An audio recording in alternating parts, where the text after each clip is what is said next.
जय जगन्नाथ, जय पंचसखा, जय ध्यान कूद, जय जगद्गुरु, जय पंचसखा, जय माँ सारला।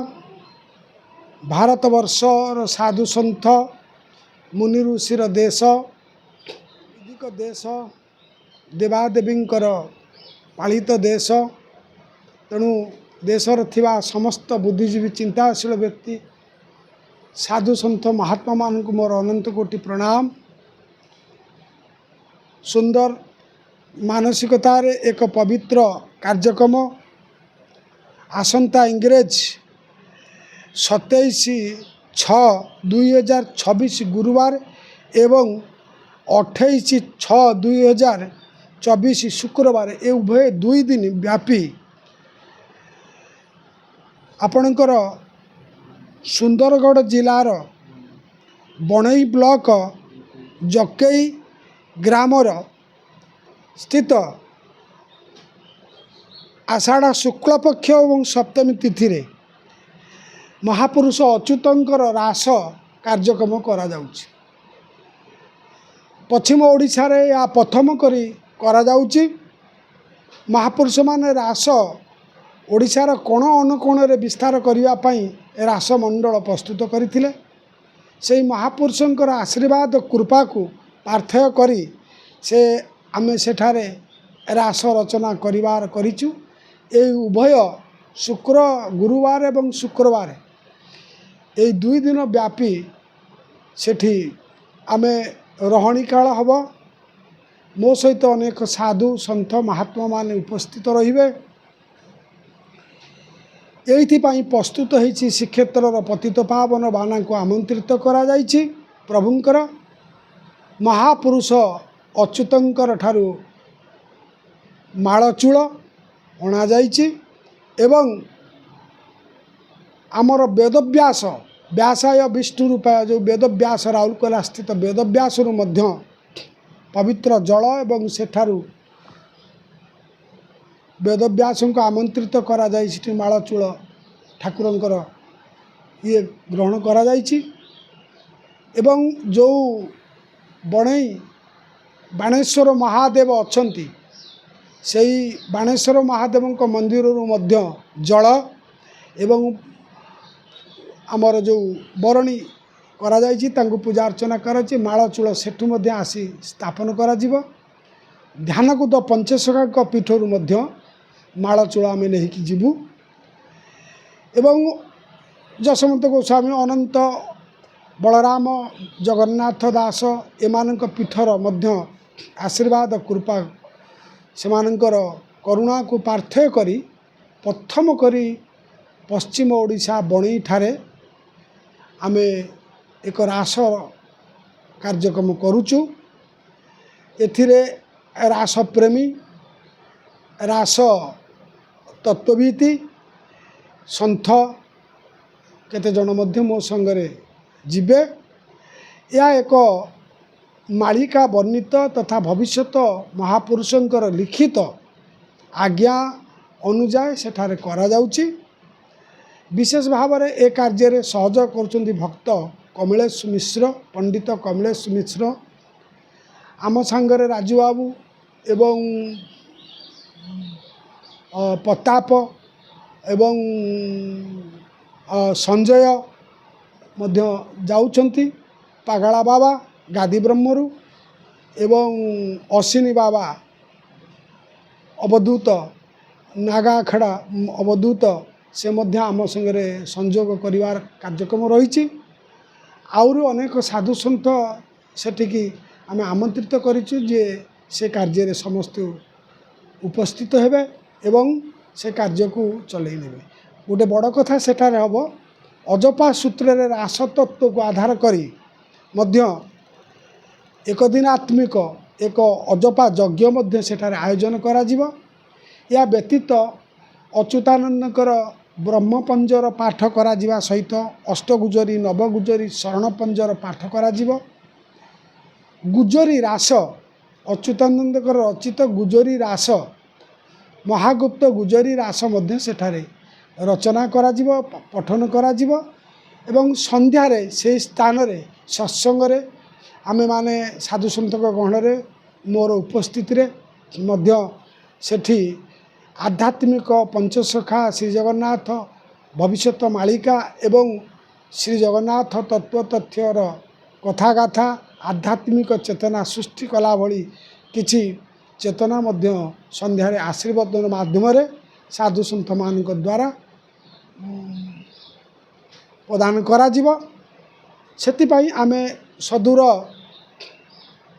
भक्त जनसाधारण माननकु निवेदन करिवु सेटिकार आखपाख अंचल ग्रामवासी तथा ओडिशार सेई पश्चिम ओडिशार किछि भक्त माने मध्य सेठी उपस्थित रही ए कार्य सहयोग करिवे अनेक भक्तंकर सहयोग सहानुभूति रहिबो सेटिकार ग्रामवासींकर सहयोग रहिबो ए सब कार्यक्रम सहित 2 दिन व्यापी सेठारे जो कार्यक्रम हबो आपण माने समस्ते ओडिशार पूज्य साधु संत महात्मा एवं ज्ञानी गुणी मालिका प्रेमी जो माने यूट्यूब माध्यम रे हमर এই दर्शन को देखिपारे जानीपारे सेठी जो कार्यक्रम हम आपण माने देखिबे एवं आपण मानकर स्व अनुभूति स्व मत मध्य प्रदान करिवे आपण माने आपणकर से तत्व को आपण माने जेतेबेले अनुभव करिवे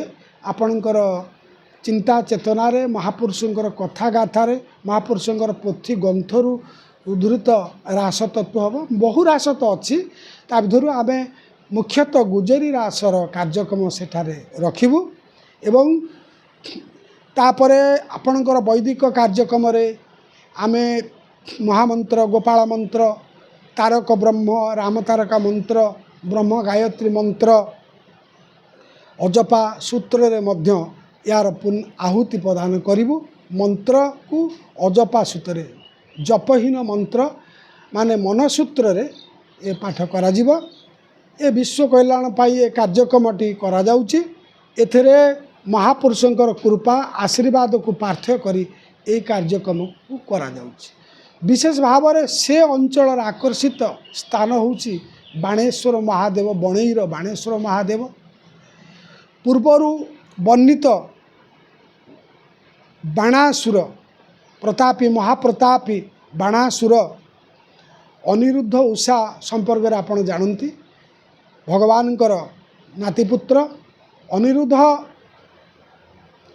जेतबेले उषा को हरण कले बाणासुर कोप कर जो युद्ध करिथिला सेठी बाणा पराजय वर्ण करिथिला एवं बाणासुर कल्पित पूजित सम्मानित बाणेश्वर महादेव सेठारे सही कालरू द्वापर जुगरू प्रतिष्ठित होइचंती एवं से स्थानर विभिन्न भिन्न कार्यक्रम भिन्न भिन्न स्थान मध्य मालिका प्रसिद्ध रही शोणित नगर पूर्व से स्थानटी थिला शोणित नगर से शोणित नगर रे राजा थिले बाणासुर एवं से जगारू ब्राह्मणी नदी मोड़ नहीं से नदी को मध्य गंगा बोली कहते ब्राह्मणी बहिब गंगा नाम हेवतार सुर सिद्ध बाणासुर अच्छी सेठार देवदेव महादेव जागिण उठिबे कली अंत काले प्रभु दर्शन दे देवे देवदेव महादेवंकर महिमा अपार अनंत सागर देवदेव महादेवंकर कृपा आशीर्वाद नहले कौन सी साधना मध्य सिद्धि हो पारे ना तेणु बाणेश्वर महादेवंकर कृपा आशीर्वाद नवा सहित से जगार पवित्र करिब पूर्वर से स्थान मानकर आमे किछि कथा रखिथलु से जगार आज मध्य से कार्यक्रम पुनर्बार करा जाउची भक्त मानकर सहयोग तेणु एठी साधु सन्थ माने जो कार्यक्रम करिवे से कार्यक्रमटा अतीव दुर्लभ कार्यक्रम गुप्त क्षेत्र गुप्त नीड़ा हम ओडिशा रे सर्वप्रथम करी पश्चिम ओडिशा रे एई कार्यक्रम पदक्षेप लिया जाउथिबारु आपण माने सुनी खुशी हेबे पश्चिम ओडिशार पूज्य भाई भौणी गुरुजन साधु सन्थ जो माने अछंती से माने निश्चित आनंद उपलब्धि करिवे पश्चिम ओडिशा रे एई भली गोटे पदक्षेप लिया जाइए प्रथम करी ए कार्यक्रम सेठी करा जाउछि। या व्यतीत आउ जेतिक कार्यक्रम अच्छी से संपर्क में आपण मानक आम अवगत कराइबू आपण माने साक्षा लक्ष्य प्रत्यक्ष उपलब्धि करेंगे। ये अंचल जो माने रास तत्व शुणा इच्छा प्रकाश करेंगे गुरुवार शुक्रवार से माने निरामिष भोजन करी संयत आचरण करी 2 दिन रास जदि शुणे गति मुक्ति पाइबे। कारण रास हूँ महानित्य स्थलर रास महानित्य स्थलरू से रास तत्व उद्बोधित होइछि जहाँ को अच्युतानंद पंचसखा माने रचना करिसेंति। पंचसखा मानकर विभिन्न रास मध्य रहिछि से मध्यरु अनादि रास रहिछि गोलख रास रहिछि नित्य रास रहिछि महानित्य रास रहिछि द्युति रास रहिछि बुर्दा रास रहिछि अनंत रास रहिछि बट रास रहिछि चंडी रास रहिछि ए सबु रास बहु भाव में वर्णित होइछि। पद्मवन रास रहिछि बुंदा रास मध्य रहिछि राधा रास रहिछि ए सबु रास तत्व अत्यंत गूढ़ तत्व एवं ज्ञान प्रज्ञावान ज्ञान तेणु से रास तत्व मध्य पिंड ब्रह्मांड षड़चक्र निरूपण करी सहस्र दल रे नित्य निरंतर रास लगी। सहस्र दल कमले जार वासस्थान नमो नमो गुरुदेव हे नमो पुण्य ब्रह्म। तेणु से मूलाधार चक्रे वक्रतुंडी कई मातृ लिंगे रति काम नाभि ब्रह्मा जय सावित्री उदय लक्ष्मी विष्णु कंठे मूढ़ानी ईश्वर आदि नादि अनादित चक्रे निराकार। से सारा चक्र रे नित्य नित्य स्थल रे अष्ट सखी माने से रास मंडल को जगिछंती पंचसखा माने से रास शुणुचंती श्रोता रूप एवं सखा सखी 64 नायिका गायत्री 64 नायक होइचंती सेठी पावच होइचंती सेठी चारि द्वार रे भगवान एक गोटे द्वार रे श्री जगन्नाथ लक्ष्मी गोटे द्वार रे लक्ष्मी नारायण गोटे द्वार रे राम सीता गोटे द्वार रे राधा कृष्ण से रास स्थलर मुखमंडन करुचंती एवं रासर चतुर्पार्श्वे अष्ट सखी माने जार सेवा खटी छंती कि सेवा खटी भी प्रभु कहीं मोर सखी। तेणु अष्ट सखी माने से नित्य रास रे निमग्न होइछंती। भगवान शिव थरे यही रास देखिबा पाई अत्यंत आतुर होई अष्ट सखी गहन रे गोटे सखी रूप धरिकी प्रवेश करथिले नित्य स्थल रे दिनकर कथा। किंतु भगवान शिव तांकर नट से नटनागर से तांडव प्रेमी तेणु जेतेबेले रास को जाई सिना नारी रूप धरी रासस्थली रे पहुँचिले स्वभाव जार जमंत स्वभाव तांकर स्वभाव होची तांडव प्रिय ना। तेणु से नृत्य रास रे पशु पशु रास नृत्य करू करू तांडव नृत्य करी पकेले सेठू ही धरा पड़गले रास। परम ब्रह्म निराकार अनादि पुरुष हसिले कहले अरे भगवान शिव आपण एटिकी रासस्थल को आसिले आउछ ठीक अच्छी आपण आसीचंती तो किंतु रासस्थल रे पुरुष अंगे कई रास देखी पारिबेने नारी रूप धरिबे आपण तो तांडव प्रेम रे रसीगले। जहाँ भगवान शिव सेटिकी जाइथिले एवं से किछि समय पई रासस्थल रे रहिथिले तापरे प्रत्यावर्तन करथिले। एउची रास तत्वर महिमा जोटिकी हरिहर ब्रह्मा बणा हुअंती ए रास एते महिमा। तेणु रास तत्व को महापुरुष माने पिंड ब्रह्मांड रे तुलना करी वर्णना करिसेंती।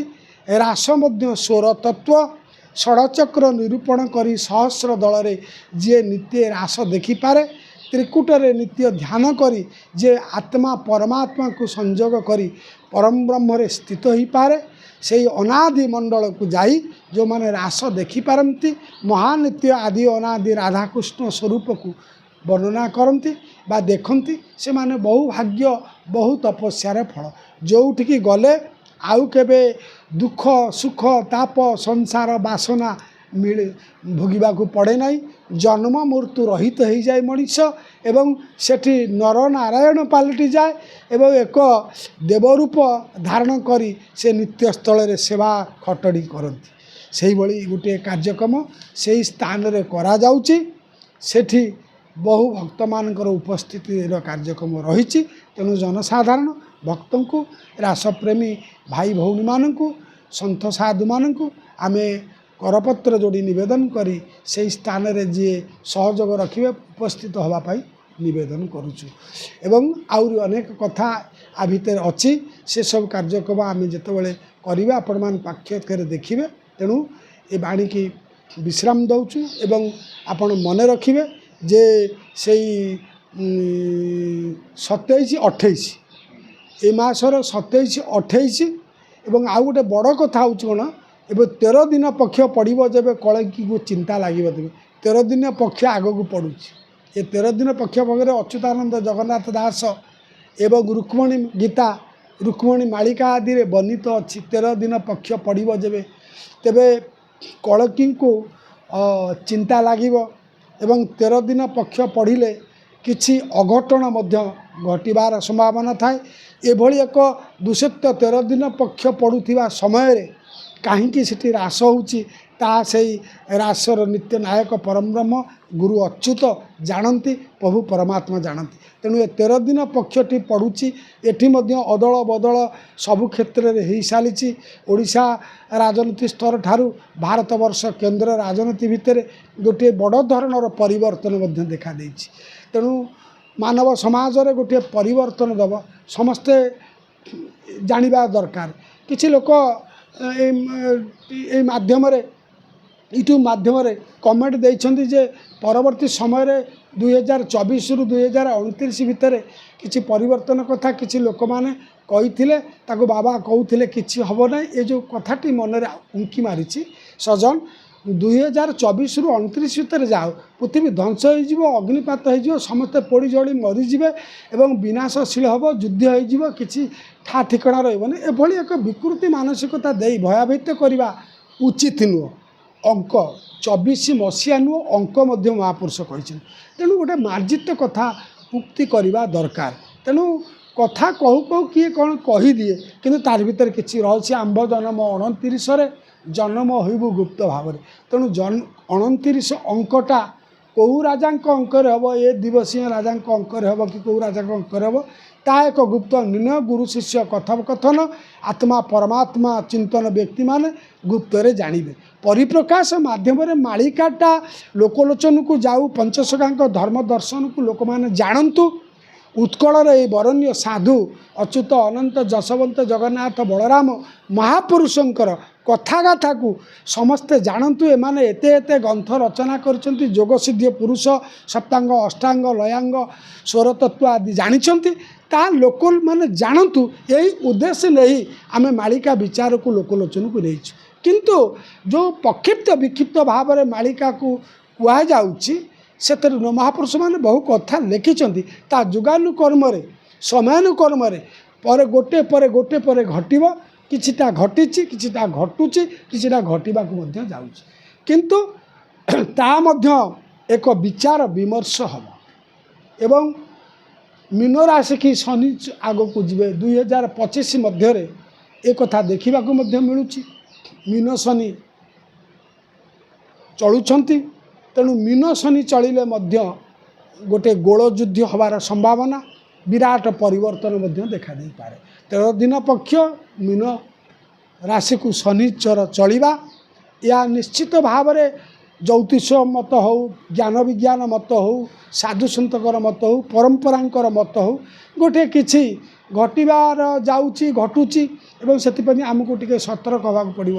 ଏଥିପାଇଁ ବ୍ରହ୍ମନାମ ସ୍ମରଣ, ଭଗବାନଙ୍କର ଦିବ୍ୟ ନାମ ଭଜନ, ଶ୍ରୀରାମଙ୍କର ତାରକ ମନ୍ତ୍ର ଭଜନ, ଶ୍ରୀ ରାଧାକୃଷ୍ଣଙ୍କର ନୀଳା ବିଗ୍ରହ ଗୋପାଳ ମନ୍ତ୍ର ଭଜନ, ନାରାୟଣ ଲକ୍ଷ୍ମୀଙ୍କର ବୀଜମନ୍ତ୍ର ଭଜନ, ଶ୍ରୀ ଜଗନ୍ନାଥଙ୍କର କରୁଣା କୃପା, ତାଙ୍କ ପାଖରେ ହାତ ଟେକି ଡାକିବା ଏବଂ ଶ୍ରୀ ଭଗବାନ ଶଙ୍କର ଭଗବାନଙ୍କର ଦିବ୍ୟ ନାମ ଭଜନ କରିବା।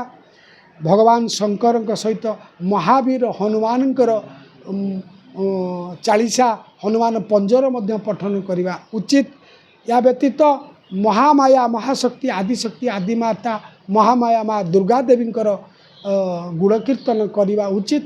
ଗୁରୁ ମାର୍ଗରେ ଥିବା साधु सन्थ भक्तजन साधारण गुरुदत्त बीज मंत्र तत्व को हृदय भितर स्थान दे गुरु कृपा आशीर्वाद लोड़ी तत्व बा जो ज्ञानतिक निज हृदय भक्ति विश्वास श्रद्धार भजन कीर्तन करने द्वारा ये दुर्गति मान खंडन हो किंतु आग को 13 दिन पक्ष पड़ब एवं मीन राशि की शनिचर चलिए तेणु बहुत कथा आउ परवर्ती समय आम कहूँ ये जो रास आउ जो अजपा सूत्र रे जो एक दिनात्मक यज्ञ हम सेटा को आपण मैंने यही चैनल माध्यम देखिपारे एवं शुणिपारे। जय जगन्नाथ जय पंचेश्वर।